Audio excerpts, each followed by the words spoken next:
দেখুন, বিভিন্ন ধরনের এটা আতঙ্ক তৈরির জন্য বিভিন্ন ধরনের মিথ্যা অভিযোগ সাজিয়ে সেগুলিকে নিয়ে রাজনীতি হচ্ছে। তা সত্ত্বেও যখন বলেছেন তখন প্রতিনিধি দল গেছেন এবং কমিশন খতিয়ে দেখছেন।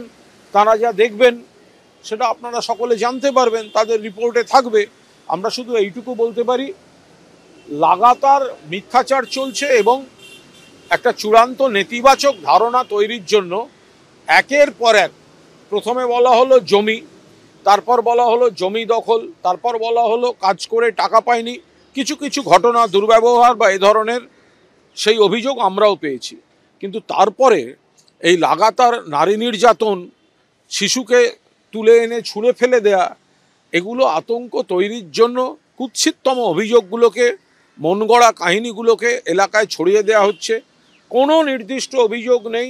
অন্য কোনো দলের সদস্য বা সদস্যা তাদের দলের শিখিয়ে দেয়া কথা বললে যদি কুৎসা করা যায়, যদি তৃণমূলের গায়ে কালি দেয়া যায়, সেগুলোও করছেন কিনা সেটাও তদন্ত করে দেখতে হবে।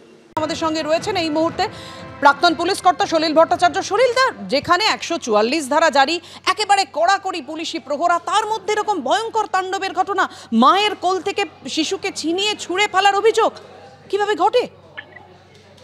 দেখো, একটা সমান্তরাল প্রতিযোগিতা চলছে। যখনই তোমার জাতীয় শিশু সুরক্ষা কমিটি যখন এটা অ্যাকশন টেকেন রিপোর্ট চাইলো, ইন নো টাইম তোমার রাজ্য শিশু সুরক্ষা কমিশন ওখানে পৌঁছে গেল এবং ওনারা কি বললেন আমরা সব শুনেছি, আমরা ডিএম কেও লিখেছি এবং ডিএম এসপি কেও লিখেছে এবং এখনই অ্যাকশন নেওয়া হবে।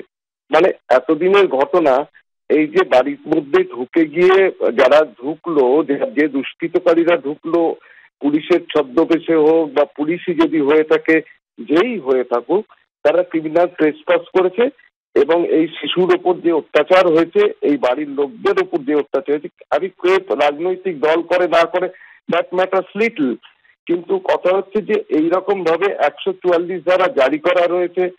অলমোস্ট এটা উপদ্রুত অঞ্চল হিসাবে তৈরি হয়ে আছে, একবারে অলরেডি তৈরি হয়ে আছে যে এই পরিস্থিতির সৃষ্টি হয়েছে অলরেডি। তারপরেও পুলিশের টহলদারি, পুলিশের নজরদারি কিন্তু কিছুই দেখা যাচ্ছে না, যার পরে ঘটনার পর ঘটনা ঘটছে এবং সমান্তরাল প্রতিযোগিতা হচ্ছে দুটো অর্গানাইজেশনের মধ্যে। দেখো, শিশু সুরক্ষা, জাতীয় শিশু সুরক্ষা কমিশন প্লাস রাজ্য শিশু সুরক্ষা কমিশন।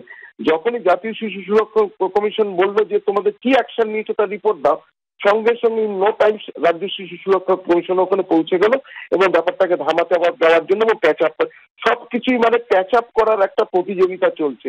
সুতরাং এখন যেটা হয়েছে দুর্বিষহ হয়ে গেছে সন্দেশখালী। এখন ওখানে একটা নৈরাজ্যের সৃষ্টি হয়েছে, ওখানে একটা চরম অ্যানার্কি চলছে, অ্যাটলিস্ট সন্দেশখালী ইজ কনসার্ন।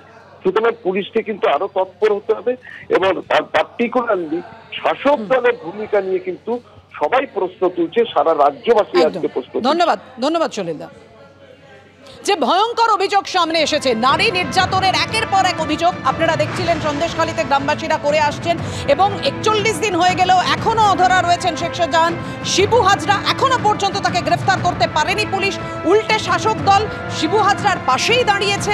আর এর মধ্যেই নারী নির্যাতনের ভয়ঙ্কর অভিযোগের মধ্যেই সামনে এলো যে বিস্ফোরক অভিযোগ, মায়ের কোল থেকে শিশুকে ছিনিয়ে নিয়ে পুলিশের সামনেই ছুঁড়ে ফেলা হয়েছে, এমনই মারাত্মক অভিযোগ সামনে এসেছে।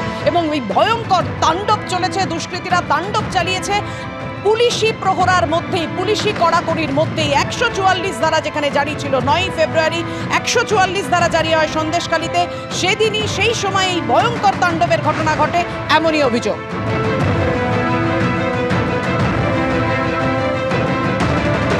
আর এদিকে আজ সন্দেশখালীতে রাজ্য শিশু অধিকার সুরক্ষা কমিশনের প্রতিনিধিরা তারা পৌঁছে যান।